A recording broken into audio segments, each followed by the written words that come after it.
Bonsoir tout le monde, Shana Tova, Gmar Chatma Tova, et on se retrouve pour parler de la paracha de Haazinu. Je m'excuse veuillez m'excuser pour les 2 dernières semaines où je ne pouvais pas être présent en direct et j'avais enregistré l'étude. Et voilà, on se retrouve.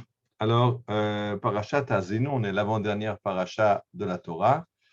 Et Moshe commence Haazinu hashamayim va'adabera v'tishma haaretz imrepi. Que le ciel écoute ma parole et je vais parler, et que la terre prête oreille à mes paroles. Alors, Moshe va donner maintenant un testament sur ce qui va se passer dans le futur proche et dans le futur plus lointain, et il prend à témoin le ciel et la terre. Et le Midrash réagit sur ce ciel et la terre. Donc, le Midrash qu'a choisi le Rav Noam Perel est le suivant. Lama pana de Shemaim va'aretz. Pourquoi Moshe s'adresse-t-il au ciel et à la terre? Amar Rabbi Shmuel bar Nachman, lema hadavar domeh, le'is strategin sheshimesh b'shte bnidot paras v'kolonia. Asa yom tov, amar im kore ani le'elu koasim, vim kore ani le'elu koasim. Donc voilà, le Midrash nous donne une parabole. Il s'agit d'un gouverneur de district qui a été muté dans un nouveau district. Il était dans le district de Perse et maintenant il est dans le Colonia. Et il dit, voilà, je vais faire une grande cérémonie, un grand buffet pour ma nouvelle nomination, mais j'ai un problème. Si j'invite mes anciens administrés du poste que j'ai quitté, alors mes nouveaux administrés vont se sentir frustrés. Et le contraire, si j'invite mes nouveaux administrés à venir à la cérémonie, à la fête, et que je n'invite pas les anciens administrés du district que j'ai quitté, alors eux se sentiront frustrés. Qu'est-ce que je peux faire?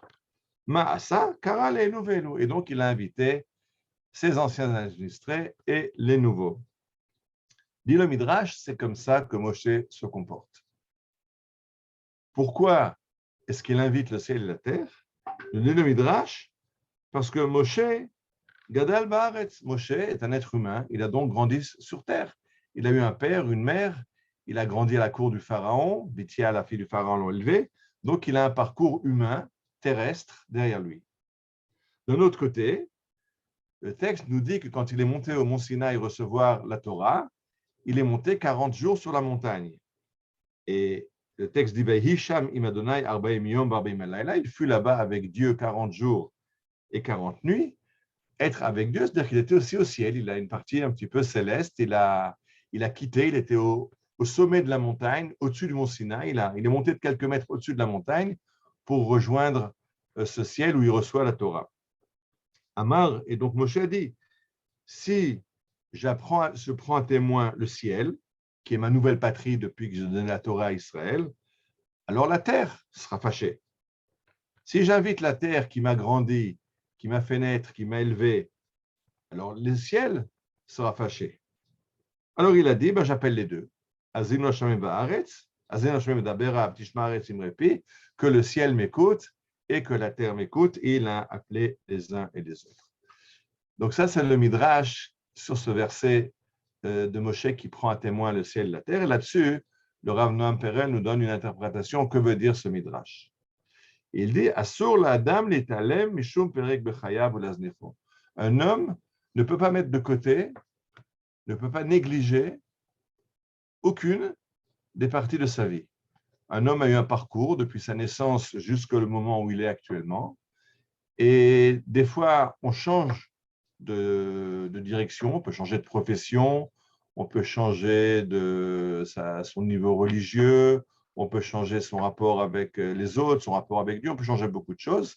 La Torah est très optimiste sur le fait que l'homme est en perpétuel mouvement et il peut avancer.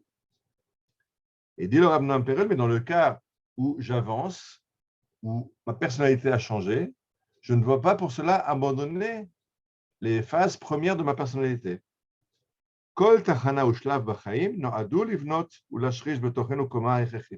Chaque phase de ma vie antérieure a construit la personne que je suis maintenant.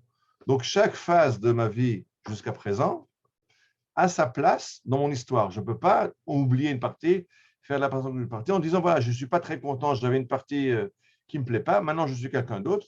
Le Rav Nampan dit, non, c'est faux. Tout ce que tu as derrière toi, ça t'aide à être qui tu es actuellement. Alors, il dit, c'est la même façon dont ce que dit le Midrash de ce gouverneur qui a changé de district, qui avait certains administrés qu'il y en a d'autres, qui a besoin de garder le contact aussi avec ses anciens administrés. Il dit, il faut qu'on garde le contact avec notre passé. Alors, Moshe Rabbeinu, justement, peut retomber dans ce piège d'être l'homme du ciel, l'homme de la Torah, et oublier qu'il a grandi à la cour du Pharaon, qu'apparemment il a fait des études de Sciences Po, l'ENA, l'école où on formait les princes égyptiens. Il ne faut pas en faire abstraction parce qu'il a appris des choses qui sont importantes dans la manière de gérer, par exemple, le peuple d'Israël. Il va pouvoir se servir de ce qu'il a appris à l'école pharaonique, dans sa façon de rendre la justice, dans sa façon d'avoir le contact, de garder le contact avec les nations. Tout ce qu'il a appris à l'école pharaonique des énarques, c'est important. Bien sûr, maintenant, sa fonction numéro 1, c'est d'être l'homme de la Torah, l'homme qui parle avec Dieu et qui transmet la Torah aux hommes, à l'humanité entière et à Israël en particulier. Mais les premières phases de sa personnalité viennent aussi, font partie constituante de sa personnalité. Dit le Rav Noam Perel, Olé Hadash, Chayav Lishmor et Tarbut Eretz Motzao. Quand il y a un Olé Hadash, un nouvel immigrant, ça, je pense que si on fait cette étude en français, c'est que la plupart d'entre nous, pour ceux qui sont en Israël, sont venus de pays francophones. Je vois qu'il y a aussi des amis qui sont en France ou même en Suisse. Bonjour Olivier. Mais je parle de quand on est en Israël, on a cette tendance de vouloir, voilà, je suis venu en Israël, je veux devenir israélien. Avant, j'étais français, bon, c'était autre chose, maintenant, je suis israélien. Il Rav Noam Perel, c'est très bien d'être israélien, bien sûr qu'on veut être israélien, mais ça ne veut pas dire qu'on doit perdre ce qu'on a amené avec nous de spécifique. Je pense, moi je pense toujours, quand je le dis souvent, les Olim de France ont quelque chose à donner à la société israélienne, qui est une société très sectaire, qui est très fermée en clans fermés. La société française est beaucoup plus ouverte. Je donne toujours pour exemple ce projet magnifique de l'agence juive, le bac bleu-blanc, auquel j'ai la chance de participer depuis maintenant depuis plus de 15 ans, qui amène des 900 jeunes de dizaines d'écoles de France et qui font des activités ensemble en Israël. C'est quelque chose qui est inconcevable en Israël, qu'on puisse mettre dans une même salle des jeunes très religieux, très pratiquants, avec des jeunes qui ne font pas le Shabbat. C'est des jeunes d'écoles qui ont des orientations éducatives tout à fait différentes, mais qu'on puisse être ensemble, chanter ensemble, danser ensemble, se réjouir ensemble, c'est quelque chose que le judaïsme français peut amener au judaïsme israélien, où lui, chacun pour soi, Dieu pour tous, mais chacun reste dans son coin. Et le Rav Noam Perel lui amène encore une autre idée, le choser bitshuva asur litalem, ולחסל את הכישרונות והיצירות שהיה שותף בהם בפרק חייו הקודמים. Et puis on a en Israël, on a connu ça, il y a énormément d'artistes qui font teshuva, qui reviennent vers une pratique religieuse, vers une étude de la Torah. Les artistes, c'est des gens d'esprit, des gens de lettres, des gens d'esprit qui cherchent, donc des fois ils font une recherche et ils arrivent et souvent beaucoup reviennent vers la Torah.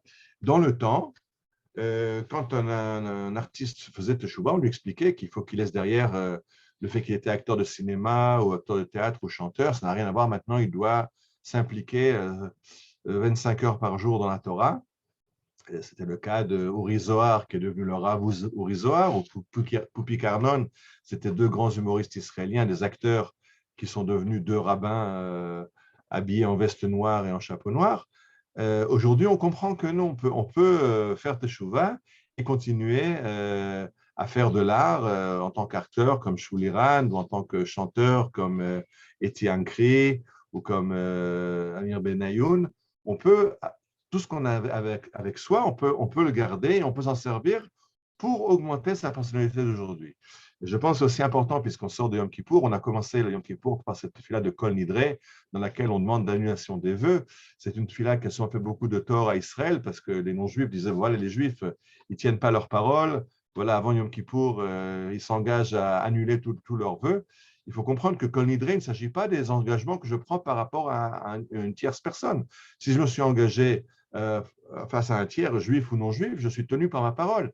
Le Kol Nidre vient annuler des vœux qui m'engagent. Par exemple, j'ai décidé de me lever tous les matins pour la prière aux aurores. Et je ne tiens pas le coup.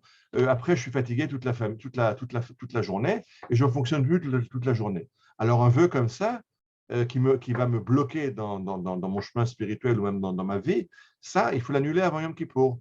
Ou si j'ai fait l'engagement, il y a des gens pour des raisons de spiritualité comme Yom Kippour, c'est un jour où on jeûne pour se couper un peu du corps et être plus élevé, plus attentif à notre âme. En disant, c'était pas mal Yom Kippour, c'est vraiment, j'ai senti quelque chose d'autre, alors je vais jeûner un jour par semaine. Mais de nouveau, le fait de jeûner un jour par semaine, ça m'affaiblit et ça ne me permet pas de fonctionner normalement. Alors, ces conduites-là, ces engagements-là, Kol Nidre vient les annuler. Pas du tout les engagements qu'on a pris par rapport à d'autres, mais c'est les engagements qui nous bloquent dans notre vie. Yom Kippour nous dit, continue, avance, mais avance, ce qui te bloque, mets-le de côté. Mais ce qui ne te bloque pas, les talents que tu as développés dans une vie antérieure, au contraire, utilise-les pour progresser. Voilà.